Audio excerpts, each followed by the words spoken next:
सतनाम साहिब बंदगी सभी पुण्यात्माओं को और साधु संतों को जो साहिब की भक्ति में लीन है।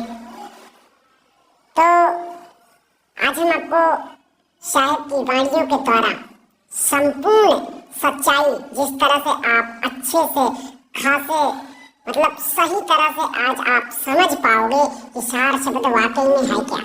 सार शब्द कोई वास्तविक नाजुक वस्तु नहीं है, अर्थात वह स्वयं महाचेतन सतपुरुष परमात्मा का स्वरूप ही है। सार शब्द का मिल जाना मोक्ष का होना ही है। परंतु एक यही बात आती है कि हमारा जो सत्य मार्ग होता है और सत्य मार्ग को समझ लेना, सत्य को पहचान लेना, यानी कि उसी शब्द को पहचान लेना कि यही मेरा परमात्मा है, यही मेरा प्रियतम है, यही मेरे साथ सदैव रहेगा, यही जान लेना यानी सच्चा ज्ञान है।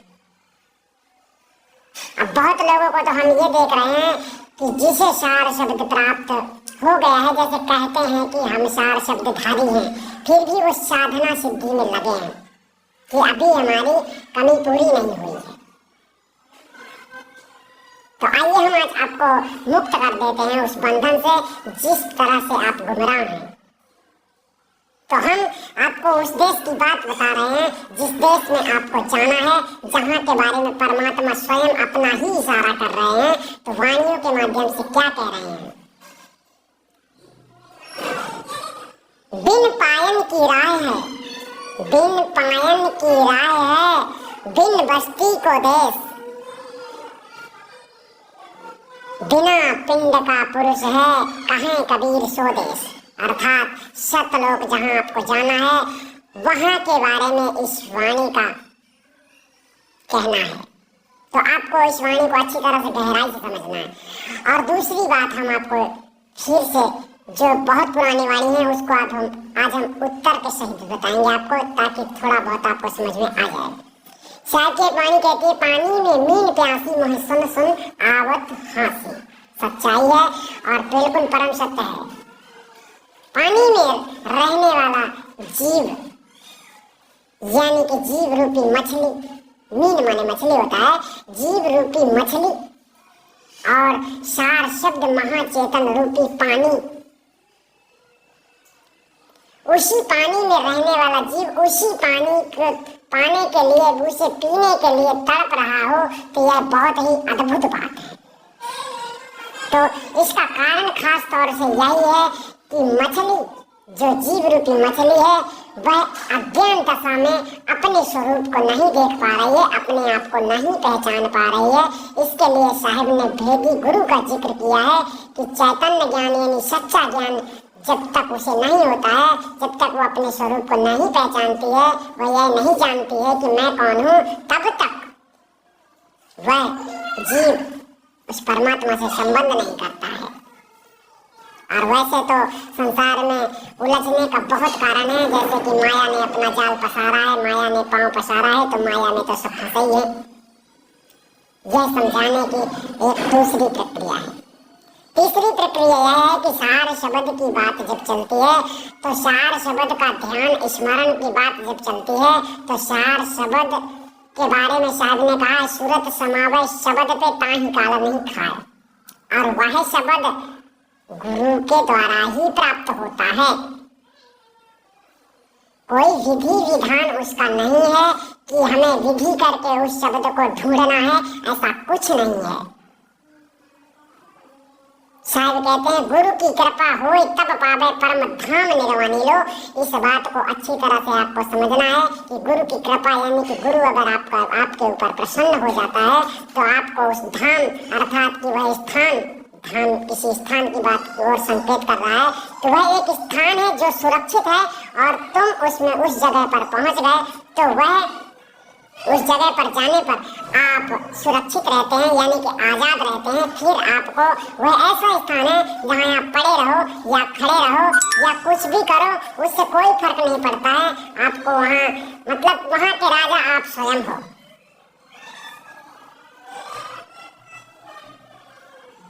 अर्थात अगर आप हमारी बात को अच्छी तरह से समझ लेते हैं तो आज से आपको किसी भी प्रकार का भ्रम नहीं रहेगा। इतना दुर्लभ तो नहीं था, लेकिन दुर्लभ तो यही है कि जब मनुष्य अपने ज्ञान चैतन्य से जागे, जब अपने अंधकार रूपी जो दुष्कर्म करते हैं, इस प्रकार से दुष्कर्मों को त्याग कर जब सत्कर्मों को धारण करता है, तभी जीव परमात्मा के धाम को जाने के काबिल होता है। कुछ नहीं, आपको सिर्फ जानना है। आप अगर नहीं देखोगे, अगर आप आईना नहीं देखोगे, तो आपके मुख में, चेहरे में, शरीर में कोई भी कलंक लगा देगा, कलंक यानी कि काला काला कुछ भी लगा देगा, पालिश पोतिश कर देगा, तो आप जब तक दर्पण नहीं देखोगे या कि आपको जब तक कोई नहीं बताएगा, तो आपको बिल्कुल पता नहीं चलेगा कि मेरे चेहरे में क्या लगा है। ठीक इसी तरह जीव अपना चेहरा यानी कि एक उदाहरण रूप है यह, आप चेहरा मत समझ लेना, यह उदाहरण स्वरूप है। अगर कोई कहे कि जीव ही परमात्मा है, तो यह पाखंड और निश्चित झूठ है, यह सत्य नहीं है। क्योंकि अगर जीव ही परमात्मा होता तो फिर परमात्मा की अलग से चर्चा करना गलत हो जाता है, क्योंकि परमात्मा का तो फिर कोई गुरु नहीं हो सकता है अगर जीव परमात्मा है तो।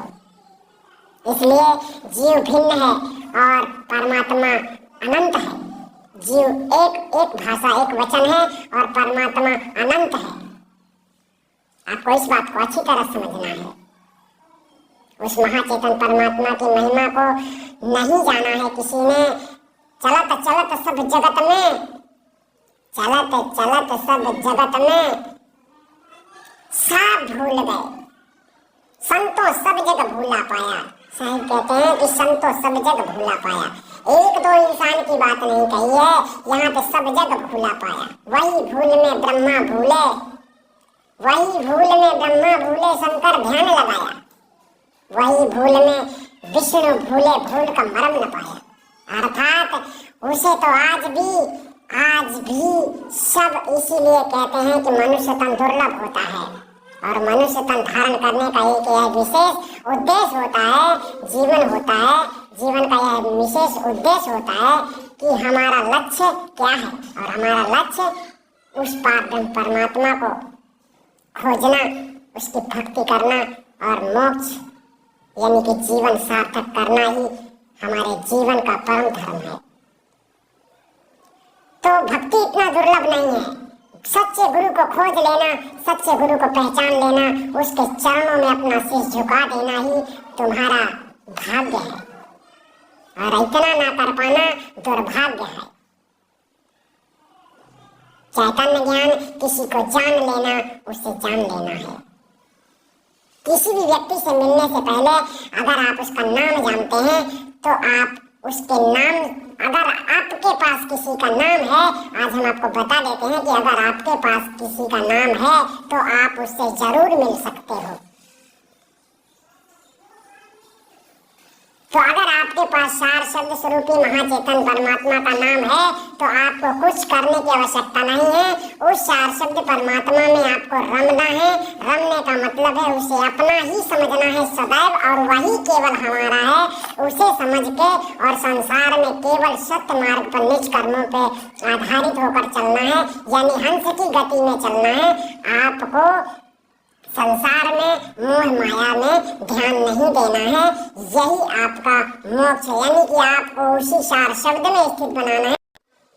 आपको जो गुरु ने दे दिया है, यानी कि जो गुरु ने शब्द दिया है, अर्थात वह अखंड शब्द होना चाहिए, वरना जीवन नरक हो जाएगा।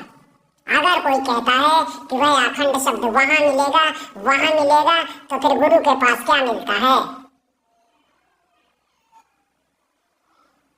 क्योंकि साहिब ने पिंड और ब्रह्मांड दोनों को खंडित किया है। वह वेद पिंड ब्रह्मांड दोनों से न्यारा है, लेकिन फिर भी उसे गुरु ही प्राप्त कराता है।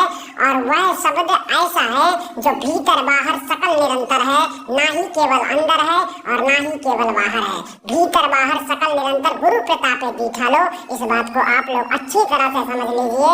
आज के बाद आपको किसी तरह से गुमराह होने की जरूरत नहीं है। और अगर आपको फिर भी समझ में नहीं आए तो हमारे नंबर पर आप संपर्क करके सारी जानकारी और भी सही तरह से समझ सकते हैं। हमारे कहने का तात्पर्य केवल इतना है कि आप जीव, यानी कि जीव जो गुरु की शरण में जाता है, तो जीव को तो हम अज्ञानी समझते हैं, तो जीव की हम कोई गलती भी नहीं समझते हैं। लेकिन जो ज्ञानी लोग जो प्रचार करते हैं उनके बारे में हमारे समझ में नहीं आता है कि जब साहेब बार बार आखंड शब्द का जिक्र करते हैं, यह ना होते हुए भी लोगों को बहकाते हैं और खुद भी बहके हुए हैं, तो इस तरह में तो अपना जीवन तो नर्क में जाना ही चाहते हैं स्वयं। कभी इनको दोबारा कभी सिद्धांत कभी शायद कभी इन पर मतलब कि तरस नहीं खाने वाले हैं, क्योंकि जानबूझ के करे ढिठाई ऐसा डूबे कि पार न पाई। साहब कहते हैं जानबूझ के करे ढिठाई कि ऐसा डूबे कि पार न पाई। तो जिसने साहेब नाम रूपी धंधा बिजनेस जिसने किया है, कहने का तात्पर्य है कि जो साहेब के शरण में लेता है किसी जीव को, यानी कि वह मोक्ष प्रदान करता है। परंतु अगर वह रास्ता गलत है तो वह मोक्ष प्रदान कहाँ कर रहा है? रास्ता सच्चा है तो जरूर मोक्ष प्रदान कर रहा है, और वह गुरु परमात्मा के समान ही होता है। परमात्मा तो नहीं होता है, लेकिन परमात्मा के समान ही शिष्य के लिए होता है, क्योंकि इसीलिए गुरु की महिमा कही जाती है। लोगों को तो ऐसे ऐसे लोग हैं जिनके बारे में कुछ कहना ही उचित नहीं है। आप लोग समझ गए होंगे। हम हर प्रकार से आपके साथ हैं। 62 36 18 64। आप किसी भी समय कॉल कर सकते हैं, जानकारी ले सकते हैं। हम फिर मिलेंगे आपसे।